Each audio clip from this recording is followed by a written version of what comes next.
When I first got my license, everything was, really pretty cool. It was my first car. It was something I get to do finally. I get to be responsible for myself. Something I'd been looking forward to for probably 16 years, I guess.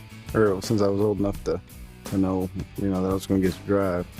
In the car, when you're talking to your friends and you're laughing and you're singing a song and stuff, you're not paying attention to what's exactly going on or how fast you're going in the car. Teenagers don't have rules, you have rules at home. You have rules in your parents' car. You don't have rules in a teenager's car. Not at all.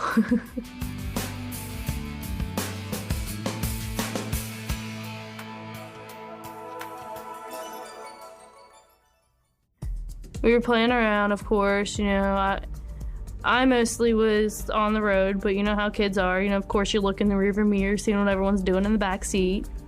They were just average kids. Greg had driven 2 years and never had a ticket and never had an accident. They drove a little fast, but what kids don't. I got in the car to go to school because I got picked up from Ashley every day.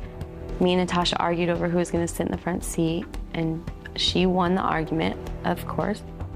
It was my friend's 21st birthday, and I was, just having a few with him. It started out just to be a normal morning. They usually took off for work about the time I went outside on the farm and started chores and things, and they were just joking around in the morning, and it was a cold winter morning, and roads were good, really didn't think anything about it. She reached over with her left hand to grab something out of the center console, and when she reached over, it kind of just swerved the car a little, and we were going about 65 miles per hour, and the speed limit was actually 45.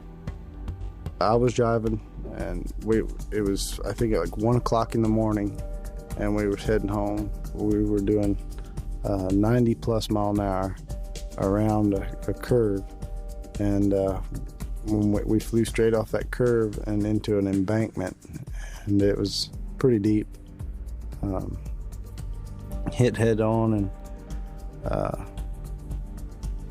that was where it stopped. It pushed the whole front end of the truck back on us.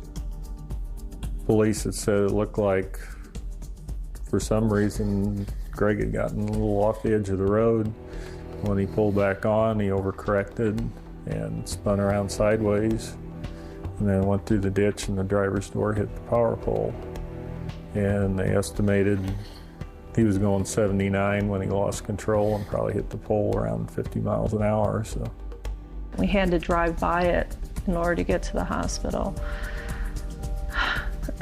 We just knew that our whole reality had changed, and as bad as the accident looked, we didn't know if we had any sons left.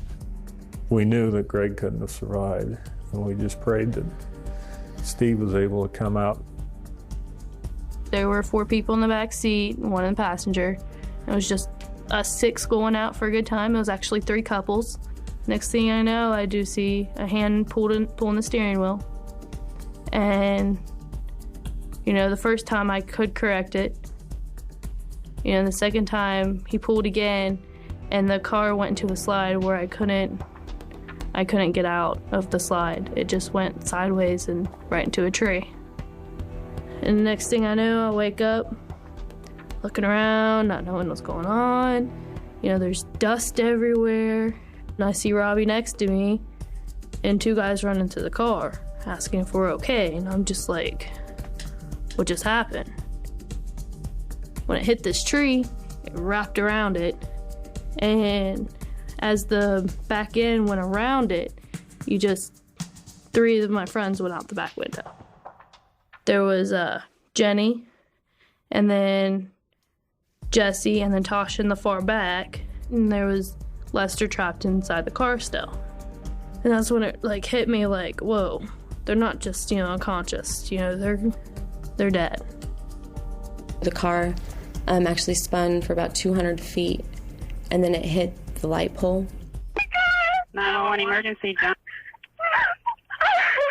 Yeah, there was just an accident on Sahara right before is that Sloan? I think it's before Sloan. It's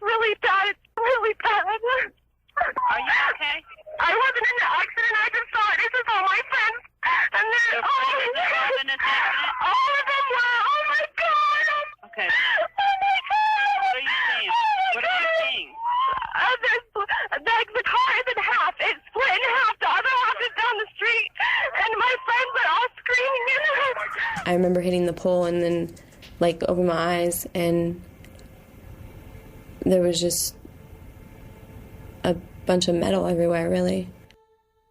When the car hit the pole, it actually split in half. The front of it went about 50 feet down the road, I believe. I couldn't see anything from my waist down, and then I looked up in the front seat, and the hardest part about it was that my two best friends, the girls I went everywhere with every day, the ones that I just hung out with and spent, like, shared my life with, they were both just bleeding. And the driver, she had hit her head on the steering wheel, I believe, and there was blood and brains coming out of her head. And Natasha, the passenger, she was died on impact. When I heard them say there's been a fatality, and then I saw them pull a sheet over her body in the road, I didn't want to see what they were, I didn't want to know that. After an hour and a half, they grabbed under my arms, and they started to pull. And I started screaming because I felt this excruciating pain. And when they put me on the stretcher, when they finally got me out of the car, I heard him say, "We gotta find her foot." I lost consciousness, my heart stopped. I died for about 3 minutes on the helicopter. I woke up in the hospital and didn't know why I was there or anything, I guess because of my head injuries. And, you know, they told me that I was driving and I was going too fast around a corner and that my blood alcohol level was 0.07. At that time, 0.08 was the legal limit. So I wasn't actually considered, you know, a DWI, but I was definitely intoxicated. My friend lost his life in the accident. I was actually in the hospital through my friend's funeral. I didn't even get, you know, wasn't allowed to go, you know. I actually have broke like every bone in my face. I've got a pin holding my cheek in there. I don't have a real cheekbone. I've got plates and screws all down through my jaws and screws in my arm, hold my arm together. It was broke. We stayed down at the hospital for a week or 10 days because Steve was in such critical condition and moment to moment. And then we were also dealing with the fact that we had a funeral to plan. And it was an incredibly impossible situation. Really hard. When we left the rehab hospital, they basically told us Steve will probably never walk again, never talk, never be able to eat. He was on a feeding tube, and you know, the best prognosis wasn't very good. I had to go to court and I had to testify.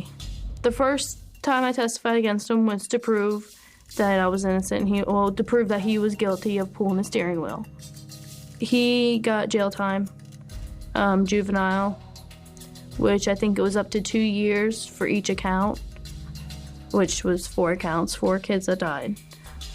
For me, as a result of the accident, I got 2 years of my license suspended, 250 hours of community service, and probation. And that was just for a speeding ticket. I remember waking up in the hospital, and my mom was right there. And I had already gotten, I think they said 9 surgeries. I had already gotten my leg amputated. They found my they reattached my left foot